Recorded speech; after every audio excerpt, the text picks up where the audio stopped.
সিরিয়ায় ইরানের দূতাবাসে ইসরায়েলের হামলা এবং এর প্রতিশোধ হিসেবে ইসরায়েলে ইরানের ড্রোন ও মিসাইল হামলা সার্বিক পরিস্থিতিকে একটি আঞ্চলিক সংঘাতের হুমকি হিসেবে দেখছেন বিশেষজ্ঞরা। এই দুই দেশের তিক্ত সম্পর্ক ক্রমেই বড় সামরিক সংঘাতের দিকে যাচ্ছে। পাশাপাশি অনেকটা দ্বিধা বিভক্ত হয়ে পড়েছে মধ্যপ্রাচ্যে মার্কিন মিত্ররা। ইসরায়েলের ওপর ইরানের হামলার সম্ভাব্য পরিস্থিতি আঁচ করতে পেরে আগে যুক্তরাষ্ট্রকে সতর্ক করে দিয়েছে মধ্যপ্রাচ্যের 4 মার্কিন মিত্র সৌদি আরব, সংযুক্ত আরব আমিরাত, ওমান ও কুয়েত।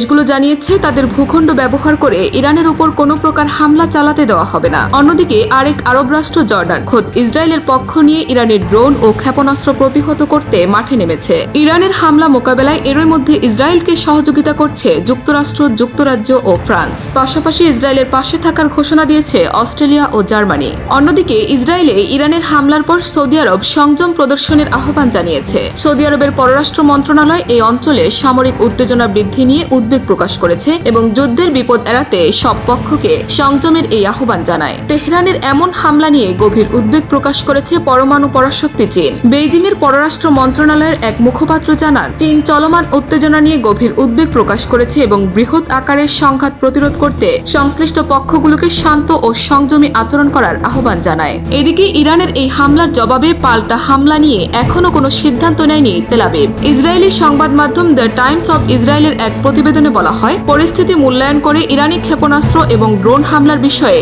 ইসরায়েলের প্রতিক্রিয়া সম্পর্কে এখনো কোনো সিদ্ধান্ত নেওয়া হয়নি। তবে সম্ভাব্য প্রতিক্রিয়া নিয়ে রোববার বিকেলে যুদ্ধকালীন মন্ত্রিসভা বৈঠকে আলোচনা করা হবে। অন্যদিকে ইরান ও ইসরায়েলের চরম উত্তেজনার মধ্যে তেল আবিবের প্রতি ইস্পাত দৃঢ় সমর্থনের প্রতিশ্রুতি দিলেও ইরানে পাল্টা হামলায় ইসরায়েলের সঙ্গে অংশ নেবে না মার্কিন বাহিনী। এমনকি এই ইসরায়েলি হামলায় তারা সমর্থন পর্যন্ত দেবেন না। রোববার এক প্রতিবেদনে এসব তথ্য জানিয়েছে মার্কিন নিউজ ওয়েবসাইট অ্যাক্সিওস। সত্য, বস্তুনিষ্ঠ ও নিরপেক্ষ দৈনিক জনবাণী।